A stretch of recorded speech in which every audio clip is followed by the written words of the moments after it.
So, hi everyone, namaste and good morning. Welcome to one shot revision series for CFI and indirect taxation GST for November 2023 exams. ये हमारा part 10th है video का revisionary series में, और इसके पहले के जितने भी 9 वीडियोस थे वो ऊपर आपको प्लेलिस्ट आई बटन में लिंक मिल जाएगी। चलिए विदाउट वेस्टिंग एनी टाइम अपन इस रिविजनरी वीडियो को स्टार्ट करते हैं। इसमें अपन बात करेंगे एक तो पेमेंट ऑफ टैक्सेस के बारे में, अलॉन्ग विद दैट उसका एक सब टॉपिक है टीडीएस और टीसीएस, उसके बारे में बात करेंगे, एंड रिटर्न्स। ये तीनों को साथ में पढ़ने से आपका एक कॉम्बिनेशन बेनिफिट मिलेगा, तो तीनों कॉम्बिनेशन वाले टॉपिक है, तो एक साथ रिविजनरी वीडियो तीनों के साथ में रहेंगे। एक चीज़ ध्यान रखिएगा कि जब भी एक पार्ट कंप्लीट होता है तो उस समय आप अपने नोट साथ में लेके बैठिए, अलॉन्ग विद दैट क्वेश्चंस को भी साथ में लेके बैठिए। पार्ट कंप्लीट होते ही वीडियो को पॉज कर दीजिए और नोट्स के टुवर्ड्स मूव करिए, अलॉन्ग विद दैट क्वेश्चंस पे मूव करिए। क्वेश्चन 3-4 सॉल्व करने के बाद प्रॉपर से लॉ आपके दिमाग में बैठ जाता है। तो चलिए विद दैट स्टार्ट करते हैं अपन।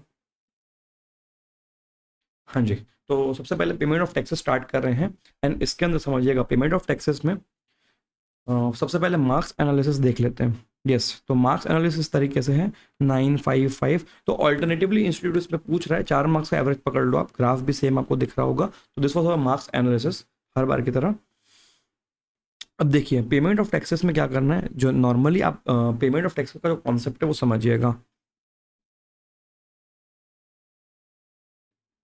सपोज से ये आपका टैक्स पीरियड है, जीएसटी इकोसिस्टम के अंदर जो टैक्स पीरियड्स होते हैं वो मंथली होते हैं। से अभी मंथ चल रहा है अगस्त, तो अगस्त टैक्स पीरियड की जो भी स्टेटमेंट फाइल करनी है अपने को, रिटर्न्स और टैक्स पेमेंट करना है, वो अपन कब करेंगे? वो नेक्स्ट मंथ में करेंगे, अगस्त के बाद सितंबर में करेंगे। अब यहाँ पे एक 10th आता है और एक 20th तारीख है, तो 10th को आप GST R1 फाइल करोगे। ये आगे रिटर्न्स टॉपिक का है, बट पूरा एक फ्लो मैं आपको समझा दे रहा हूँ शॉर्ट में। तो R1 में क्या होता है, एक पूरी लिस्ट जाती है इनवॉइसेस की जो इशू हुए होंगे ड्यूरिंग द पीरियड ऑफ अगस्त, ठीक है। Details of outward supply only, out supply, ठीक। फिर 20 तारीख को आप क्या करते हो, 3B फाइल करते हो। 3B, 3B के अंदर एक तो आपको अपनी टैक्स लाइबिलिटी डिक्लेयर करना जो आपने GSTR1 में फाइल की थी, अलॉन्ग विद दैट ITC आप क्लेम करते हो, ITC रिवर्सल भी करते हो, और लास्ट में जो बचेगा ना वो टैक्स पेमेंट। ये इस तरीके से होता है, ठीक है। और इकोसिस्टम में टोटल 3 लेजर आपको मिलते हैं। एक होता है आपका credit ledger, e credit ledger. दूसरा होता है e cash ledger, and third is e liability. ये 3 टाइप के लेजर आपको मिलते हैं। सीए फाइनल के बच्चों, तो ये आपने नाम सुने होंगे पहले भी, ठीक है। तो क्रेडिट लेजर के अंदर आईटीसी का क्रेडिट और डेबिट होता है। कैश लेजर में जो आप डायरेक्ट डिपॉजिट करते हैं, direct deposit plus TDS plus TCS, ये यहाँ पे आता है जो सामने वाले ने आपका काट लिया होगा। और ई लाइबिलिटी, अगर गवर्नमेंट आपके ऊपर, रजिस्टर्ड पर्सन के ऊपर कोई भी लाइबिलिटी इंपोज कर रही होगी तो उसको इस लेजर में डाला जाएगा, लाइबिलिटी बाय गवर्नमेंट, ठीक। So this was the gist. Next, अब देखिए ई कैश लेजर का काम कहाँ कहाँ पे होता है। जब आप internet banking, UPI, immediate service वगैरह से पैसा पे करते हो, या तो फिर पेमेंट से चलान के थ्रू पे करते हो, तो उस सेंस में इसमें पैसा आता है। यूटिलाइजेशन कहाँ कहाँ कर सकते हो, ध्यान दीजिएगा। Tax, interest, penalty, fees, any other amount payable. आपका जो कैश लेजर है, ठीक है, ई कैश लेजर में जो बैलेंस रहेगा वो आप किसी भी चीज को पेमेंट करने में यूज कर सकते हो। But ITC credit ledger, ITC का जो क्रेडिट लेजर है वो सिर्फ टैक्स वाले में होगा यूज, इंटरेस्ट पेनाल्टी पे यूज नहीं होगा। अगला पढ़ेंगे अपन, ठीक है।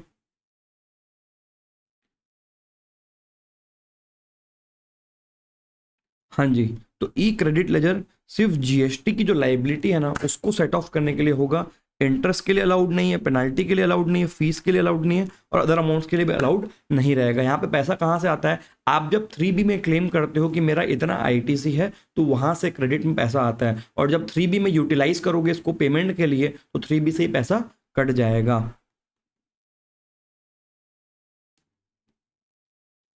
ठीक। लाइबिलिटी लेजर में discharge of tax liability, all liability shall be recorded and maintain in electronic liability laser.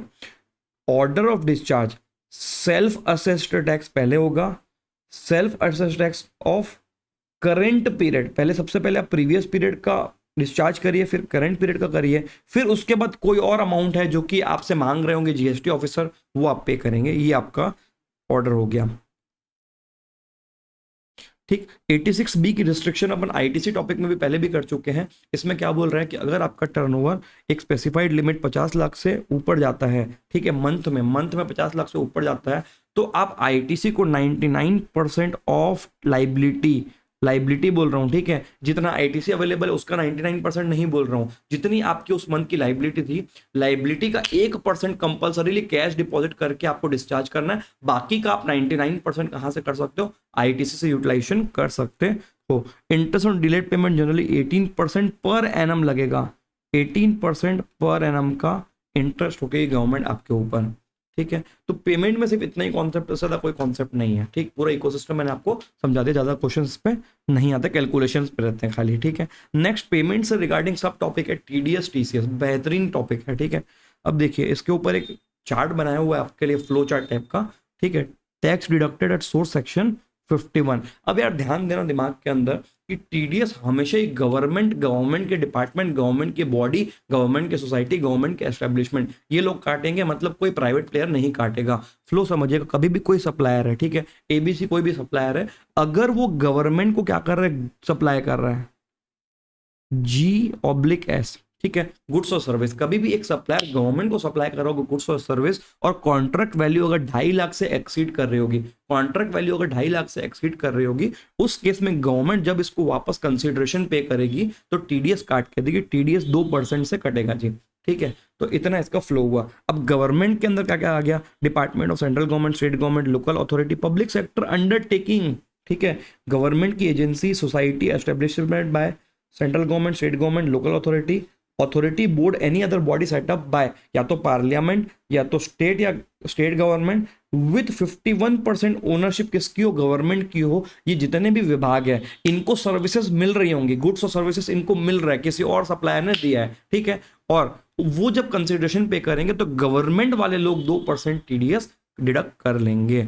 अब supplier deducting can claim TDS credit in his E cash laser, ठीक है, and receive TDS certificate in GSTR 7A। अब देखिए point of view of deductor के ऊपर क्या जिम्मेदारी है, क्या रिस्पॉन्सिबिलिटीज है, और उसकी क्या कंप्लायंस मैकेनिज्म रहेंगे। Deductor, POV of deductor, POV शब्द जानते हो आप लोग, सोशल मीडिया में बहुत ज्यादा फेमस है, आपने देखा होगा पीओवी बहुत सारे रील्स वगैरह में, so it is that POV of deductor. तो टीडीएस का रेट कितना रहेगा, 2%, 1% for CGST and 1% for SGST when taxable value exceed 2,50,000 पर कॉन्ट्रैक्ट। टीडीएस डिडक्टेड किससे काटोगे, जो वो पेमेंट कर रहा होगा गवर्नमेंट डिपार्टमेंट, उससे काटेगा। टाइम लिमिट कब तक गवर्नमेंट के खजाने में डिपॉजिट हो जाना चाहिए, तो 10 days from the end of the month in which TDS deducted, जिस महीने आपने टीडीएस डिडक्ट किया होगा उसके अगले महीने की 10 तारीख तक जमा कर देना है, और अपने इनकम टैक्स में 7 तारीख तक का टाइम मिलता है। इसमें टीडीएस का रिटर्न अलग से फाइल करना पड़ता है जीएसटीआर 7 में, और सर्टिफिकेट 7A में इशू किया जाएगा। किसको इशू किया जाएगा, जिसका टीडीएस आपने काटा है, मतलब सामने वाला सप्लायर, ठीक है जी। इंटरेस्ट ऑन डिलेड डिपॉजिट, अगर गवर्नमेंट या उसका कोई भी विभाग अगर डिले तरीके से अगर डिपॉजिट करेगा टीडीएस को, इनको भी 18% पर एनम चार्ज करेगी गवर्नमेंट, मतलब GST department. Compulsory registration mandatory for deductor, जो भी व्यक्ति डिडक्टर रहेगा जिसको पैसा काटने की जवाबदारी है, उसको कंपलसरीली रजिस्टर कराना है। सर कंपलसरी रजिस्ट्रेशन का मतलब क्या होता है, वो अपना थ्रेशोल्ड लिमिट नहीं देखेंगे 20 लाख 40 लाख वाली, अगर ये लाइबिलिटी आती है तो रजिस्ट्रेशन इज मैंडेटरी, ठीक है। अब TDS, important point, short note आ सकता है इसके ऊपर, TDS not to be deducted in following cases. Supplier अगर स्टेट ए में है, प्लेस ऑफ सप्लाई भी स्टेट ए में है, और रिसिपिएंट जो कि गवर्नमेंट है वो स्टेट बी में, मतलब कहीं और बैठी हुई है, तो उस केस में टीडीएस की लाइबिलिटी नहीं आएगी। वैल्यू ऑफ कॉन्ट्रैक्ट 2.5 लाख से कम होगा तो नहीं आएगी। जब मिनिस्ट्री ऑफ डिफेंस की बात की जाएगी तो वहां पे नहीं आएगा। आरसीएम, जिसमें टैक्स आरसीएम बेसिस पे रिसिपिएंट पटाने वाला होगा तो नहीं आएगा। अनरजिस्टर्ड सप्लायर को पेमेंट किया जाएगा तो नहीं आएगा। सेस कंपोनेंट के ऊपर नहीं आएगा। एग्जेम्प्टेड गुड्स और सर्विस की बात की जाएगी तब भी नहीं आएगा। And goods on which GST is not leviable, ऐसे गुड्स जो जीएसटी की लेवी से बाहर है उसके ऊपर नहीं आएगा। ऑल एक्टिविटी स्पेसिफाइड शेड्यूल 3, मतलब नेगेटिव लिस्ट जो बात की था एमपी एमएल एक्सेट्रा, वो पूरी जो लिस्ट है उसके अंदर का कोई भी पार्ट अगर रहा तो उसके ऊपर टीडीएस की लाइबिलिटी नहीं आएगी। फटाफट से वीडियो को पॉज करिएगा और ये लिस्ट को 2-3 बार गो थ्रू करिए, ठीक है। अगर ये आपका हो गया गॉन थ्रू तो चलिए आगे बढ़ते हैं। नेक्स्ट इंपॉर्टेंट बेहतरीन डायग्राम आपका टैक्स कलेक्टेड एट सोर्स, ये भी है टीडीएस टाइप का, इसका नाम भले टीसीएस है, अभी मैं आपको एक्सप्लेन कर दूंगा कि इसमें भी चीजें कटेंगी। ठीक है, देखो टीडीएस और टीसीएस में, इनकम टैक्स में क्या फर्क होता है, टैक्स डिडक्टेड एट सोर्स, मतलब जो भी व्यक्ति पैसा पे करेगा वो पैसा काट लेगा, दैट इज कॉल्ड टीडीएस। और टीसीएस मतलब जो पैसा पे कर रहा है उसको एक्स्ट्रा पे करना है, that is tax collected at source. Suppose किसी को आप 100 रुपए पे कर रहे हो, तो उस ट्रांजेक्शन के ऊपर इफ टीसीएस अप्लाई हो रहा है तो साथ में आप 10 रुपए और उसमें पे करोगे, 100 के जगह 110 एक्स्ट्रा पेमेंट होता है टीसीएस के केस में। बट यहाँ पे कोई किसी को एक्स्ट्रा पेमेंट नहीं करेगा। अब टीसीएस नाम इन्होंने रख दिया, बट आपको क्लियरिटी डायग्राम से आ जाएगी, देख लीजिएगा। यहाँ पे है कस्टमर, ये आपका सप्लायर, और बीच में बैठे हैं कौन, बड़े बड़े लोग, इको, इलेक्ट्रॉनिक कॉमर्स ऑपरेटर। जितने भी मेरे को जो टॉप नॉच दिखे वो मैंने उसके आइकॉन्स ले लिए, और बाकी सारे इसके अंदर शामिल हो जाएंगे। इलेक्ट्रॉनिक कॉमर्स ऑपरेटर ये क्या होता है, अमेजॉन, ओला, फ्लिपकार्ट, उबर, जोमेटो, ठीक है, ओयो, मीशो, एग्रीगेटर, जितने भी एग्रीगेटर्स हो आपके, अर्बन क्लैब, ये सबको क्या बोला जाता है, इलेक्ट्रॉनिक कॉमर्स ऑपरेटर या एग्रीगेटर। एग्रीगेटर का काम क्या होता है, वो एक प्लेटफॉर्म देते हैं। प्लेटफॉर्म किस चीज के लिए है, कि कस्टमर को बाय करना हो तो आके बाय कर सके, और सेलर को सेल करना हो तो सेल कर सके। तो ये एक टाइप का एक ऑनलाइन मार्केट फैसिलिटेट करते हैं। ठीक है, तो ये आपका इलेक्ट्रॉनिक कॉमर्स ऑपरेटर होता है। अब यहाँ पे सप्लायर इको में रजिस्टर करवाता है और कस्टमर उसके वेबसाइट पे जाके बाय करता है। तो टीसीएस का लॉ क्या बोलता है कि जब भी कस्टमर परचेस करेगा, ठीक है, जब भी कस्टमर परचेस करेगा तो ऑर्डर कहाँ लगाएगा, ऑर्डर यहाँ इनकी वेबसाइट पे लगाएगा। फिर ये ऑर्डर सप्लायर के पास जाता है, फिर सप्लायर यहाँ पे उसको गुड्स डिलीवर, सप्लाई या सर्विस डिलीवर कर देता है। गुड्स डिलीवरी होने के पहले कई बार ऑनलाइन पेमेंट, या बाद में गुड्स कैश ऑन डिलीवरी, ये सब करते करते पैसा एक बार कौन होल्ड करता है, मनी या कंसिडरेशन इज होल्डेड बाय इको। अब गवर्नमेंट ये बोल रही है इको को कि इको भाई, अमेजॉन, ओला, फ्लिपकार्ट, मीशो, तुम लोग सब सुनो, इधर आओ। ठीक है, तुम लोग को एक काम करना, जब तुम इस सप्लायर को पेमेंट करते हो ना, तो 1% काट दो उसका, 1% काट दो पेमेंट। पेमेंट कलेक्ट कहाँ से होगा, कस्टमर से कलेक्ट हुआ है, और पेमेंट कर किसको रहे, सप्लायर को कर रहे हैं। वहां पे गवर्नमेंट बोल रही है भाई सब बड़े लोग इधर आओ, जेफ बेजोस सब इधर आओ। ठीक है, आप लोग ना 1% काट देना पैसा, और वो 1% जीएसटी में जमा करा देना, इसका जीएसटी नंबर के देके। ठीक है, सप्लायर को 1% पैसा काट के मिलेगा। तो सर क्वेश्चन ये उठता है कि 1% का कैलकुलेशन कैसे होगा। अब ये जो 1% का कैलकुलेशन है, that is on monthly basis. ठीक है, मंथली बेसिस पे। अब मंथ वाइज निकालिए सप्लायर का डेटा, उसमें आप क्या करिए, पहले आप सेल ले लीजिए।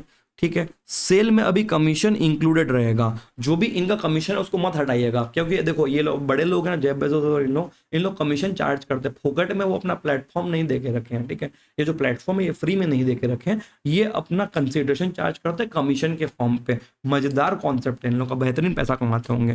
ठीक है, माइनस सेल रिटर्न, ये आप मंथली बेसिस पे निकालना, और इसका आप 1% निकालिएगा। आधा परसेंट किसका रहेगा, सीजीएसटी भैया का रहेगा, मित्रों सर का, और आधा परसेंट आपके स्टेट में जो भैया रहेंगे उनका रहेगा। ठीक है, तो आधा आधा करके 1% टीडीएस कट के चले जाएगा। अब ये काट के क्या करेगा, अपने पास नहीं रख लेना है भैया, इस पे अपनी बुरी नजर मत डालिएगा। ये किसका पैसा है, ये गवर्नमेंट का पैसा है। तो इको क्या करेगा, काट लेगा, काटने के बाद अगेन अगले महीने की 10 तारीख तक उसको गवर्नमेंट को जमा करा देना है। और गवर्नमेंट क्या करेगी, वो जो पैसा उसको मिला है इको से, वो किसका है, वो ये वाले बंदे का है, सप्लायर का है। तो सप्लायर को उसका क्रेडिट मिलेगा, कैश लेजर के अंदर क्रेडिट मिल जाएगा, मतलब पैसा कट के घूम फिर के उसके अकाउंट में आ गया। अब दिस पैसा can be utilise for payment of tax and other liabilities of GST. तो ये पूरा माहौल हुआ। तो अब अलग अलग पीओवी समझ लेते पहले की तरह।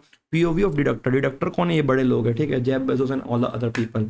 ठीक, तो टीडीएस रेट 1% काटना है during the month, monthly basis पे कैलकुलेट होगा, ये बात ध्यान रखिएगा। टीडीएस डिडक्टेड, जिससे पेमेंट करोगे उससे काटोगे।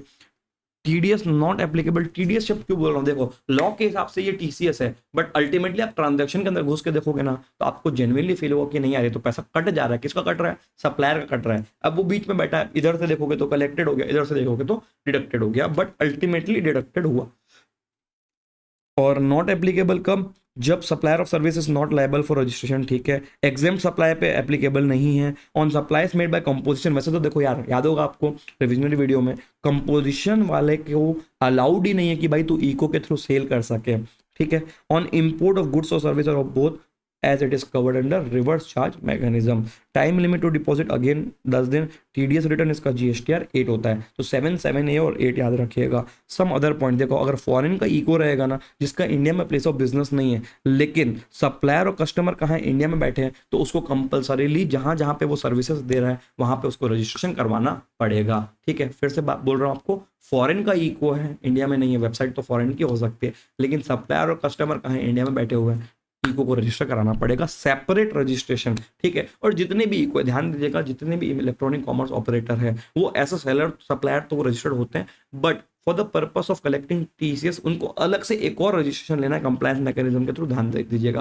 तो सर इसका मतलब ये हुआ कि इनका पैसा तो कट जाता है, तो जितने भी सेलर ऑनलाइन प्लेटफॉर्म पे सेल करते हैं उनको कंपलसरीली क्या कराना है, अलग से सेपरेट रजिस्ट्रेशन लेना, कंपलसरी रजिस्ट्रेशन लेना पड़ेगा। एक और चीज सुनिएगा, अब अगर सपोज से कोई पर्सन है उसने अपनी खुद की वेबसाइट बना ली, ठीक है, मैं अगर सप्लायर हूं किसी भी XYZ प्रोडक्ट का, चलो आज से अपन केबल बनाते हैं, ठीक है, जितने भी आईफोन और ये टाइप सी वाले केबल बनाते हैं, अपन ने अपनी को एक वेबसाइट लॉन्च कर दी, ठीक है, तो उस वेबसाइट के थ्रू मैं सप्लायर हूं, मैं अपनी ही वेबसाइट पे सेल कर रहा हूं, तो भैया वो वेबसाइट मेरी हुई, इस केस में टीडीएस नॉट एप्लीकेबल है, ध्यान दीजिएगा।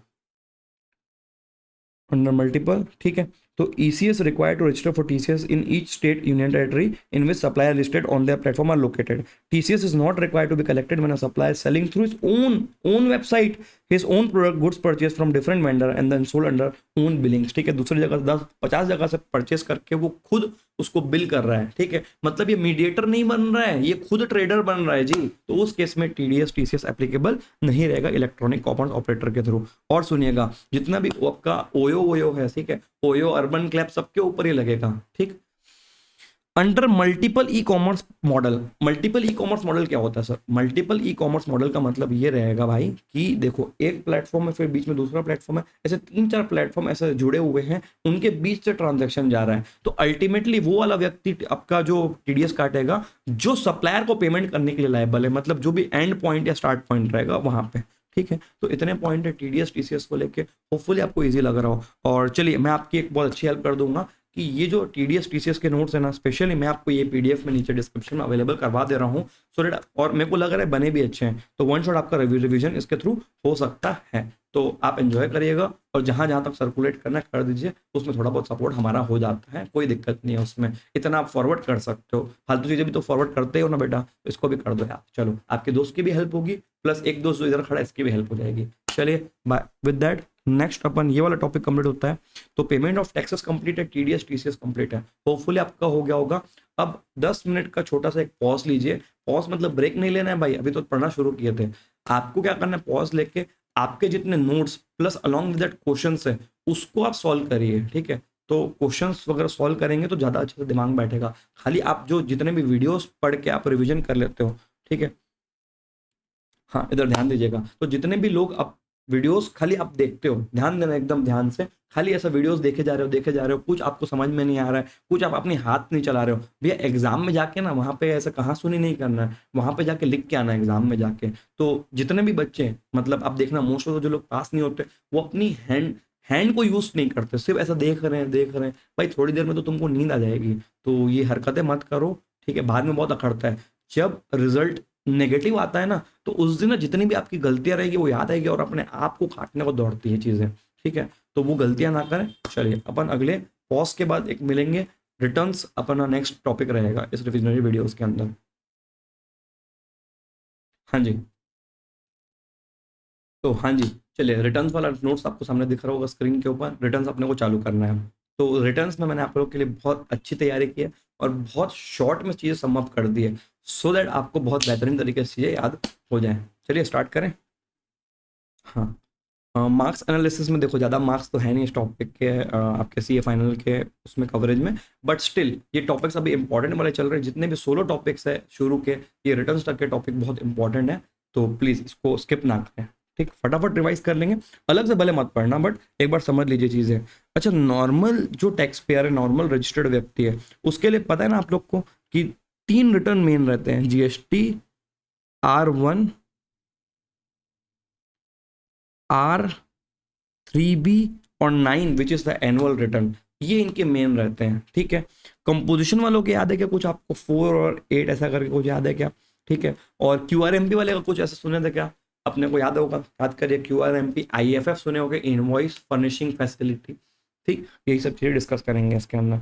37, 38, 39, 44 annual return, star mark, star mark, star mark, star mark. Section 41 return at the time of registration, star mark. 45 final return, ठीक है। GSTR 10।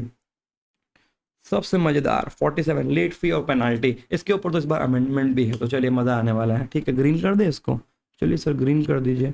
ये अमेंडमेंट वाला है तो ब्लू हो गया, कोई बात नहीं, चलो। ये आपकी समरी होगी, इतने से अपन GST के रिटर्न्स कंप्लीट कर रहे होंगे, ठीक। सबसे पहले देखिए नॉर्मल व्यक्ति सबसे पहला देखिएगा, GSTR 1 आउटवर्ड सप्लाई की डिटेल्स फर्निश करेगा। कब तक करेगा, 10 और 11 ऑफ नेक्स्ट मंथ। जिस भी टैक्स पीरियड की आप बात करते हो 10 और 11 ऑफ नेक्स्ट मंथ, मतलब अभी जो 10 तारीख आएगी 10 सितंबर, उसमें प्रीवियस मंथ का आउटवर्ड सप्लाई का डिटेल जाएगा जी, ठीक है। फिर 20 तारीख को टैक्स पेमेंट करोगे आप 3B में और ITC क्लेम करोगे। GSTR 3B आपकी टैक्स लाइबिलिटी, ITC का क्लेम एंड टैक्स पेमेंट, ये तीनों चीजें कहाँ पे होती है, 3B के अंदर होती है। फिर ये तो आपका मंथली हो गया। फिर एक एनुअल रिटर्न, जब आपका फाइनेंशियल ईयर कंप्लीट होता है उसके बाद नेक्स्ट फाइनेंशियल ईयर की 31/12 तक आपको क्या करना है, आपको एक एनुअल रिटर्न फर्निश करना है। अब सर जब चीजें मंथली चल रही थी तो एनुअल रिटर्न की what is the requirement, so the requirement is like that कि जितना भी रेक्टिफिकेशन आपको करना पड़ेगा, जितना भी एक्स्ट्रा ITC का क्लेम जो छूट गया होगा वो आपको करना है, या कोई आपकी टैक्स लाइबिलिटी बच जा रही है जो स्वयं by your own motion you want to declare to the government, this all amendments or this all changes can be done through the annual return is the last opportunity from your side as a recipient या registered person के पास last मौका रहेगा कि annual return के through वो चीज़ों को update कर दे गवर्नमेंट को कि हाँ यार तू अपने खुद से कर दे अपडेट। उसके बाद तो सीधा हम खुद असेसमेंट करेंगे एनुअल रिटर्न के बेसिस के ऊपर। छोटे लोग जिनका टर्नओवर 2 करोड़ तक रहता है उनको एनुअल रिटर्न फाइल करने की जरूरत नहीं है। 2 से 5 करोड़ तक फाइल करेंगे, 5 से 10 वाले भी फाइल करेंगे और उसके आगे वाले भी फाइल करेंगे। ये थी नॉर्मल व्यक्ति की कहानी। अब अगर नॉर्मल व्यक्ति QRMP में जाता है तो मतलब वो खुद अपने आप में छोटा है, जिसका 1.5 करोड़ का टर्नओवर है, उसको एनुअल रिटर्न की कंपलसरी रिक्वायरमेंट नहीं है। देखो कभी भी किसी लॉ में जो रिक्वायरमेंट होती है ना वो रिक्वायरमेंट कंपलसरी होती है, बट किसी को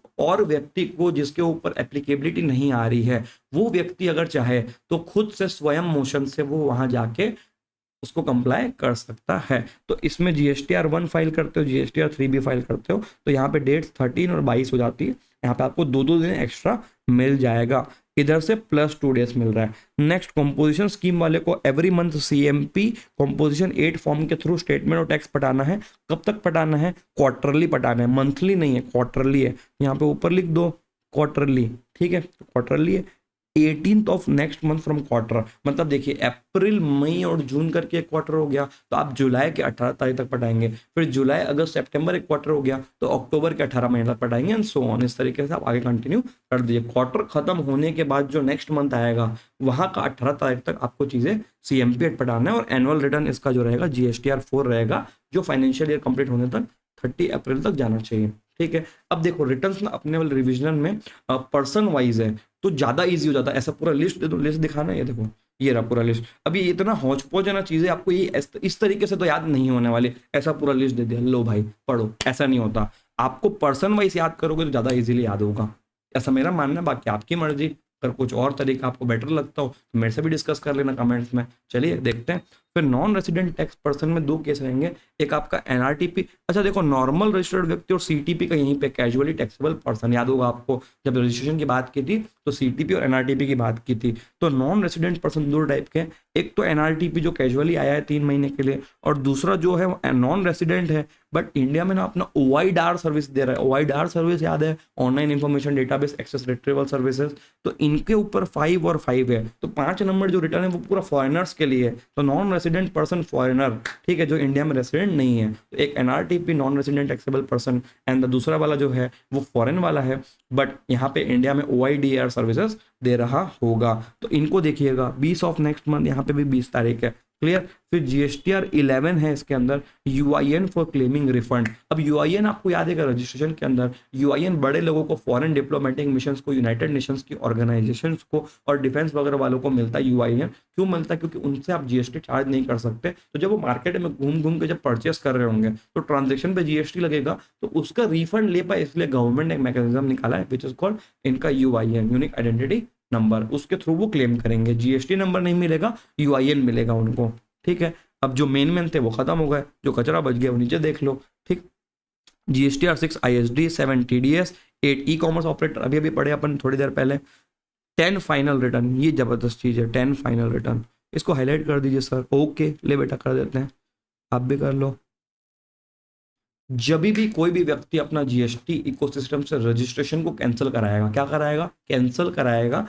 उसको कैंसलेशन करने के बाद ये फाइनल रिटर्न फाइल करना है। कब फाइल करना है? जब उसका कैंसलेशन ऑर्डर आए उससे 3 मंथ्स के अंदर अंदर, 90 डेज में से 3 मंथ्स के अंदर अंदर उसको जीएसटीआर 10 फाइल करना पड़ेगा। सर जब वो जीएसटी से बाहर जा रहा है तो वो क्या फाइल करेगा जीएसटीआर 10 के अंदर? जीएसटीआर 10 के अंदर उसके पास स्टॉक की जो डिटेल्स रहेगी ना, स्टॉक की डिटेल, जो उसके पास raw material, finish goods, work in progress पड़े होंगे, उसकी डिटेल्स फर्निश करेगा वो जीएसटीआर 10 में कि बंद करने के समय मेरा इतना स्टॉक पड़ा हुआ था जिसका आईटीसी का रिवर्सल होना है, तो वो भी इसी फॉर्म के थ्रू होगा। ठीक है जी। जीएसटीआर 11 ऊपर ही डिस्कस हो गया। यूआईएन 28, इसकी तारीख यहाँ पे 28 ऑफ एनएम। एनएम का मतलब हर जगह रहेगा नेक्स्ट मंथ। ठीक है। तो देखो यार, इतने में आपके जीएसटी रिटर्न खत्म हो गए बहुत इजी तरीके से। और कहाँ वो आप लिस्ट पढ़ते रहते हो, रट्टा रट्टा।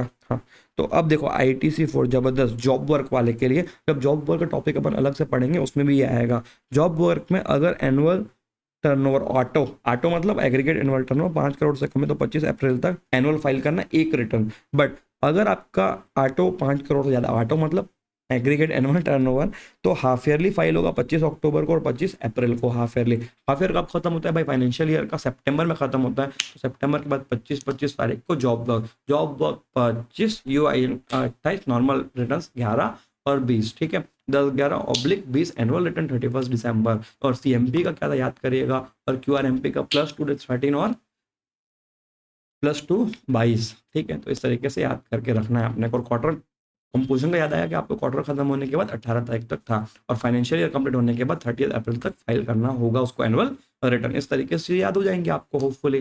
तो GST returns complete with that. तो इसका जितना भी रिवीजन था वो कंप्लीट हो चुका है। अब उसके अंदर क्या क्या चीज़ें करनी है वो छोड़ दो, आप उतना दिमाग लगाने की जरूरत नहीं है। Next is late filing fees. इसकी भी समरी में आपको बहुत मजा आएगा। लेट फाइलिंग फीस, अब देखिए लेट फाइलिंग फीस जो रहेगी वो नॉर्मली देखिए जीएसटीआर 1 और 3B की अलग है, और नीचे में एनुअल रिटर्न का पार्ट 2 में आएगा। तो पहले 1 और 3B का देख लो।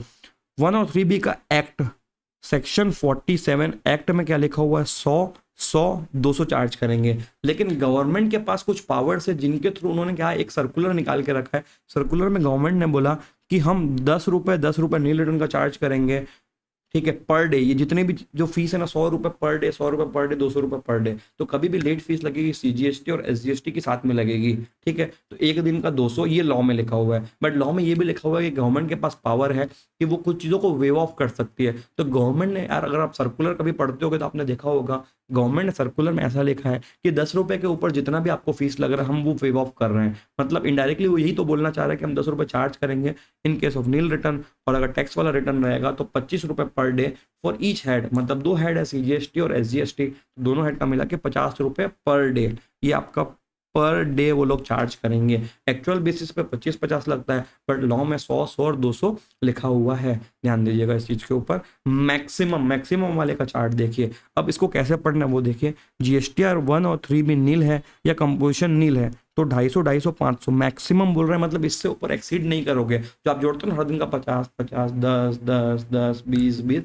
ये जो जोड़ते हो, जोड़ के भी मैक्सिमम अपर लिमिट दी हुई है। नील रिटर्न के केस में 250 और 500। अब नेक्स्ट देखिएगा। अब अगर जीएसटीआर 1 3B टैक्स पेएबल है या कंपोजिशन टैक्स पेएबल है, कंपोजिशन तो यहीं पे रोक देना, कंपोजिशन इसके आगे नहीं है। देखिए कंपोजिशन इसके आगे नहीं, तो रीड कैसे करना है? कंपोजिशन का टेबल इतना ही है। ठीक, तो एक ही टेबल पे सब कुछ डाल दिया गया है, एक ही टेबल पे। ये रहा आपका कंपोजिशन का टेबल, ध्यान दे रहे हो। ठीक है, और ये आपका GSTR 1 और 3B का टेबल ऊपर में दिया हुआ है। अब देखिए इसकी 3 कैटेगरीज है। ऑटो आपका 1.5 करोड़ से कम है, एग्रीगेट एनुअल टर्नओवर तो 1000 2000। ऑटो 1.5 से 5 के बीच में है तो 2500 5000। और ऑटो 5 करोड़ के ऊपर रहेगा तो 5 5 10। तो आप देखो फाइनल फिगर याद कर लो, 200 20 और 50, ठीक है। फिर बाद में दिमाग में आधा आधा कर लेना। तो याद कितना करना पड़ेगा अपने को, अगर पर डे की बात करोगे तो लॉ में क्या लिखा हुआ है, 100 100 200 200 लिखा हुआ है, 200 पर डे। और आप अगर जीएसटी नील रिटर्न की बात कर रहे हो तो नील रिटर्न वाले को सिर्फ 20 रुपए लगता है पर डे। और अगर टैक्स पेबल वाला रहा तो 50 रुपए पर डे। अब देखिए मैक्सिमम का अगर याद करना हो तो जीएसटी नील और कंपोजिशन नील इनके लिए क्या है 500 रुपए। और ऑटो 1.5 करोड़ तक और कंपोजिशन वाला भी, ठीक है, तो उसका कहाँ तक है 2000 तक है। अब ऑटो 1.5 से 5 पहुंच गया तो 5000, फिर 10,000 चार्ज हो जाएगा। 5 करोड़ के ऊपर कोई भी व्यक्ति हो तो मैक्सिमम फाइलिंग फीस 10,000। ये पूरा किसके लिए था, ये पूरा 1 और 3B के लिए था अलग अलग। अब एनुअल रिटर्न की बात करेंगे, एनुअल रिटर्न में 3 कैटेगरी है, 5 5 से 20 और 20 वाला। तो CGST एक्ट में 25 25 50 सेम चीज ऊपर जो थी, फिर 50 50 100 और 100 100 200। ये आपको क्या लगेगा, ये आपको पर डे लगेगा, दिस इज पर डे। और मैक्सिमम लिमिट कहाँ पे दी हुई नीचे 0.04% ऑफ टर्नओवर इन स्टेट और यूनियन टेरिटरी। और यहाँ पे बाजू में भी 20 करोड़ तक 0.04%। और 20 से एक्सीड करेगा आपका टर्नओवर तो 0.5%। 0.4 बहुत कम हो गया और 0.5 मतलब आधा % ऑफ टर्नओवर ऑफ रजिस्टर्ड व्यक्ति इन स्टेट। ये मैक्सिमम लिमिट लगाई जा रही है और ये एनुअल रिटर्न का डिले के ऊपर है। तो 5 करोड़ वालों तक का 25 25 50 और 5 से 20। इसको ना 2-3 बार देखो। इसको याद करने का सबसे बढ़िया तरीका क्या है, ऐसा चार्ट देखो, आपको खुद अपने हाथ से बनाओगे ना तो चीजें दिमाग में बेहतरीन बैठती है। और बनाने में 10 मिनट लगता है, कभी भूलोगे नहीं, अपनी मेहनत की होगी तो, ठीक है। तो इसको मांगने की कोशिश ना करें, ज्यादा अच्छा ये रहेगा। देखो देने में कुछ नहीं जाता है, बट मजा किस में आ रहा होगा, आप अपनी मेहनत करो ना यार। आप खुद की मेहनत करोगे तो याद रहेगा, मेरी मेहनत पे चीज आपको याद नहीं रहने वाली है। तो सजेस्ट ये कर रहा हूँ, ये जो टॉपिक है इसको वीडियो पॉज करिए आप अपना, इसको खुद से बनाइए, इस चार्ट को बेहतरीन तरीके से याद रहती है चीजें, आपका दिमाग काम करता है उस पर, ठीक।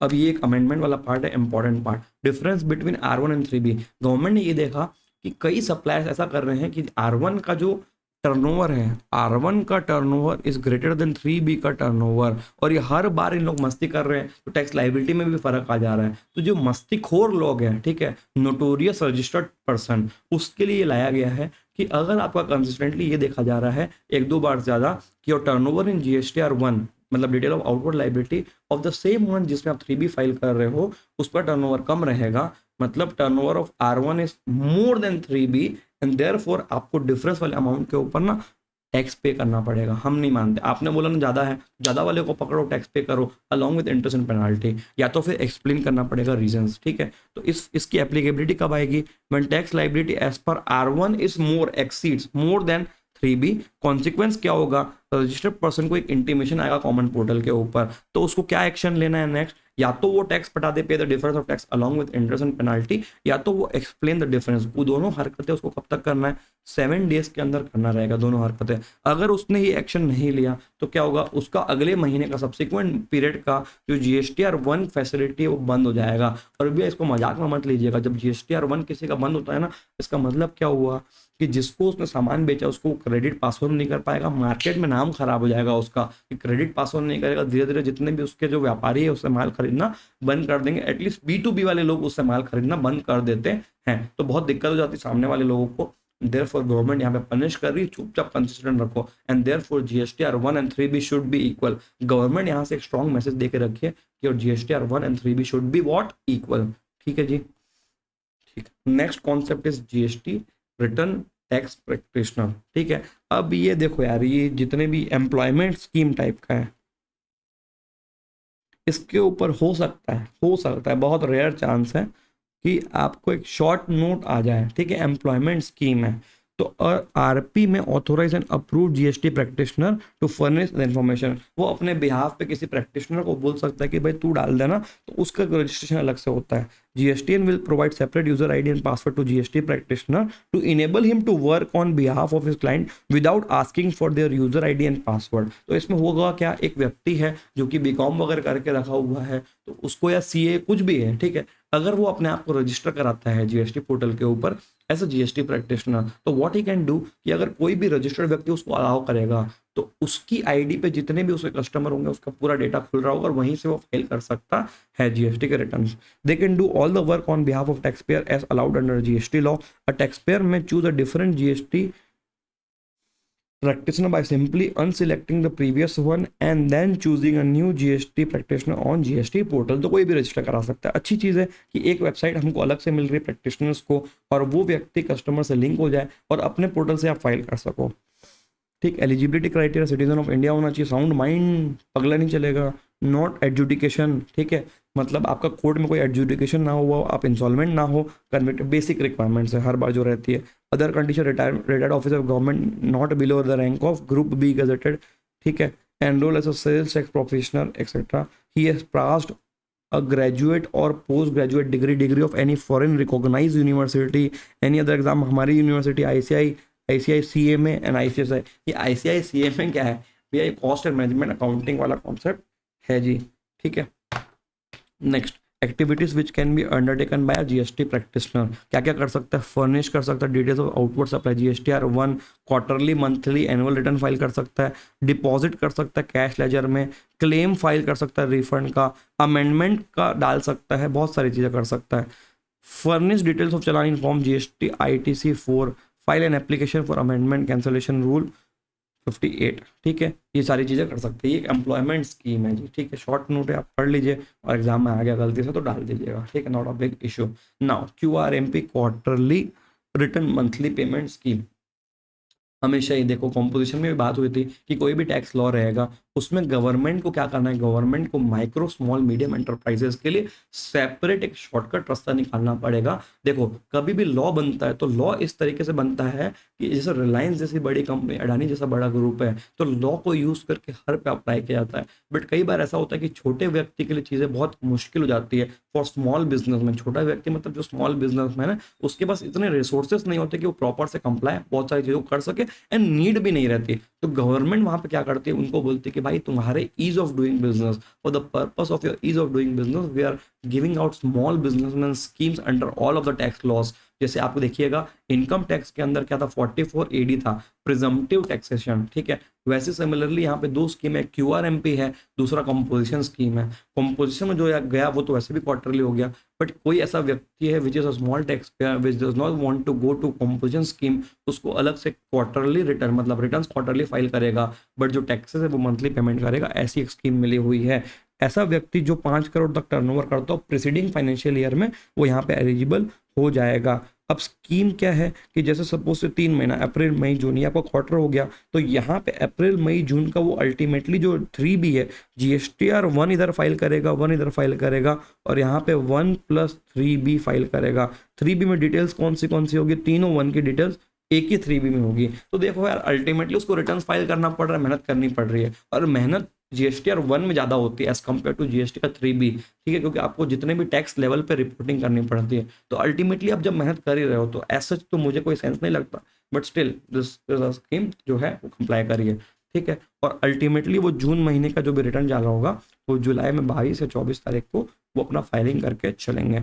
File an intimation to pay tax under the composition scheme और withdraw from the said scheme provided where an application. ठीक है, ये सब छोड़ दीजिए आप। स्कीम क्या रहने वाला, रजिस्टर्ड व्यक्ति जो कि अपना 3B वगैरह फाइल करा जिसका एग्रीगेट टर्नओवर 5 करोड़ तक है, वो क्या कर सकता है, 3 महीने का क्वार्टरली। तो पहले 2 मंथ का आप क्या करोगे, क्रेडिट पास ऑन के पर्पज से जीएसटीआर 1 आपको मैंडेटरी फाइल करना पड़ेगा। सिर्फ 3B आप एक फाइल करते हो तीनों मंथ के बीच में। तो इस स्कीम में जीएसटीआर 1 तीनों महीने में फाइल करना है और जो आपका जीएसटीआर 3B है वो सिर्फ आपका क्वार्टरली फाइल हो रहा है अल्टीमेटली। ठीक है, नेक्स्ट, टैक्स पेमेंट का तरीका 2 टाइप का रहेगा। एक होता है एस्टिमेटेड बेसिस जिसको बोला जाएगा fixed sum method, FSM, fixed sum method, ये आपका एस्टिमेटेड बेसिस है। और दूसरे को बोलते हैं सेल्फ असेसमेंट मेथड, मतलब ये एक्चुअल बेसिस ही हो गया। ये जो भी व्यक्ति क्यूआरएमपी के अंदर आ रहा है उसके पास ऑप्शन रहेगा, दोनों में से किसी भी एक तरीके से पटा दे। अब देखो, फिक्स्ड सम मेथड में अंदाजा एस्टिमेट बोल रही है गवर्नमेंट क्या बोल रही है, जो प्रीसीडिंग क्वार्टर में आपने टैक्स पे किया था उसका 35% फर्स्ट महीने में पटाइए। ठीक है, फर्स्ट 2 महीने में, और फिर 100% जो रहेगा ना, 100% आपने जो लास्ट प्रीसीडिंग क्वार्टर में पे किया था वो आप यहाँ पे लास्ट मंथ में पे कर दीजिए। ऐसा गवर्नमेंट बोल के चल रही है, अंदाजन बेसिस पे चलिए। ठीक है, फिर जो अल्टीमेट आपका कैलकुलेशन होगा, वहां पे बैलेंस अमाउंट अगर कुछ और पेएबल आ रहा होगा एक्चुअल बेसिस पे तो पे कर दीजिएगा। ये आपका एक तरीका हो गया। और दूसरा तरीका क्या हुआ, सेल्फ असेसमेंट मेथड। अब देखो यार, सेल्फ असेसमेंट मेथड जो है ना, वो एक्चुअल बेसिस पे ही कैलकुलेशन जैसा आप करते हैं नॉर्मल रिटर्न फाइल करते समय, वही कैलकुलेशन आपको करना है। मतलब खुद ही कैलकुलेट कर लो कि क्या लाइबिलिटी आ रही हो, जो एक्चुअल लाइबिलिटी आ रही हो वो पे कर दो। ठीक है, अब देखिए, tax liability mention in pre filled form GST payment 6 paid by 25 तक अगर आपने पे कर दिया तो कोई भी आपको इंटरेस्ट नहीं लगेगा, और 25 के बाद पे करोगे तो इस केस में क्या होगा, 18% ऑफ टैक्स लाइबिलिटी आपको देना पड़ेगा पर एनम बेसिस पे 26 से लेके जिस दिन आपने पे किया उस समय। और अगर फाइनल टैक्स लाइबिलिटी में देख लीजिएगा, final tax liability for the first 2 month is less than equal to amount paid through, तो आपका कोई अगर डिफरेंस नहीं आ रहा तो नील, आपका अगेन कोई डिफरेंस नहीं आता नील, लेकिन अगर आपका डिफरेंस आ गया तो यहाँ पे 18% लग जाएगा। ठीक है जी, तो ये आपकी चीज़ें थी। अब इंपॉर्टेंट पॉइंट क्या, aggregate annual turnover shall be calculated in the common portal considering details furnish in the return bye tax payer for the tax period in the previous financial year. जो भी आपका प्रीवियस फाइनेंशियल ईयर का turnover जो बोल रहे हैं 5 करोड़ का है, वो आपके पोर्टल पे जो दिख रहा होगा उसके बेसिस पे आप कैलकुलेट करोगे। Value of supply in IFF shall not exceed 50 lakh per each. IFF क्या है, GSTR 1 for QRMP is IFF. ठीक, after 13 of the month this facility for IFF would not be available. 13 तारीख क्रॉस हो जाएगी, उसके बाद आप लेट भी फाइल नहीं कर पाओगे। ठीक, details given in IFF not required to be given again in GSTR 1। अगर आपने कोई भी एक इनवॉइस एक मंथ के आईएफएफ पे डाल दिया है तो जब आप तीसरे महीने का जीएसटीआर 1 फाइल कर रहे हो उस समय आपको सेम डिटेल्स रिपीटेड तरीके से नहीं डालनी है। Where QRMP option has been exercise once this will continue unless जब रजिस्टर्ड व्यक्ति खुद उससे विड्रॉ ना कर ले।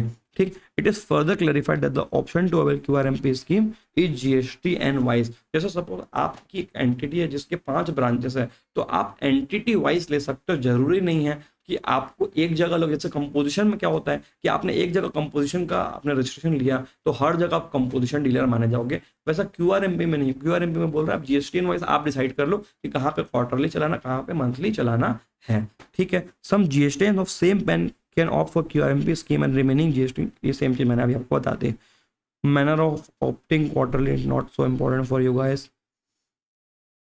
ठीक, auto avail QRMP auto migration हो जाएगा आपका। ठीक है, मतलब this is also not important. तो विद दैट अपना जो ये बेसिक रिवीजन था जिसमें payment of taxes, TDS, TCS और रिटर्न्स के अपन ने बात की, होपफुली आपको रिविजनरी वीडियोस पसंद आ रहे होंगे। और नोट्स में बहुत मेहनत कर रहा हूँ तो होपफुली वो नोट्स पसंद आ रहे होंगे। तो विद दैट बाय एवरीवन, मिलते हैं अपन अगले वीडियो में। प्रोबेबली अपन डिस्कस कर रहे होंगे उसके अंदर जो आपका रिफंड वाला टॉपिक होता है वो इम्पोर्ट एक्सपोर्ट डिस्कस कर रहे होंगे। तो चलिए, with that bye everyone, take care. अगर सपोर्ट दिखाने का मौका मिले तो प्लीज़ किसी फ्रेंड से शेयर कर दीजिएगा इन वीडियोस को, मजा आएगा मुझे भी और उनको भी। प्लस अलॉन्ग विद दैट यार, कोई भी आपको मन में डाउट रहे आप कमेंट्स में इंटरेक्ट करिए, फिर वहाँ पे अपन आराम से बात करेंगे। रिप्लाईज आपको टाइमली प्रॉम्प्टली मिलते रहेंगे, ये गारंटेड है। ठीक है, तो चलिए अपना पढ़ाई कंटिन्यू करिए, टाइम वेस्ट मत करिएगा बिल्कुल भी। फिर याद है ना, एग्जाम जब रिजल्ट आता है तो फिर अखड़ता है, फिर वो चीज़ें याद आती है, फिर खुद को काटने का इच्छा होता है। वो हरकतें करिए ही मत, अभी टाइम आपके हाथ में ना, दैट हरकतें आप मत करिए। ठीक है, अपने फ्रेंड्स से थोड़ा दूर रहिए जो आपको चाहते हैं कि आप बार बार बाहर निकलो, उनके साथ मजे करो। मजे अभी ये खोखले वाले मजे नहीं करने हैं भाई। ठीक है, याद रखिएगा। और अगर कोई अपने घर वालों से भी परेशान है तो वहाँ पे भी देखो, छोट मोट काम उठाने मत जाया करो। आप अपने रूटीन से चलिए, अपने मजे से पढ़िए। आपके लिए सिर्फ अभी स्लीप, हेल्थ और पढ़ाई, और स्लीप भी एक हद तक, हेल्थ भी एक हद तक, पढ़ाई भी हद तक। ठीक है, ये आपके लिए इंपॉर्टेंट है, बाकी सारी चीज़ें आपके लिए डिस्ट्रैक्शन रहेगा जी। तो with that bye everyone, take care, have a nice day.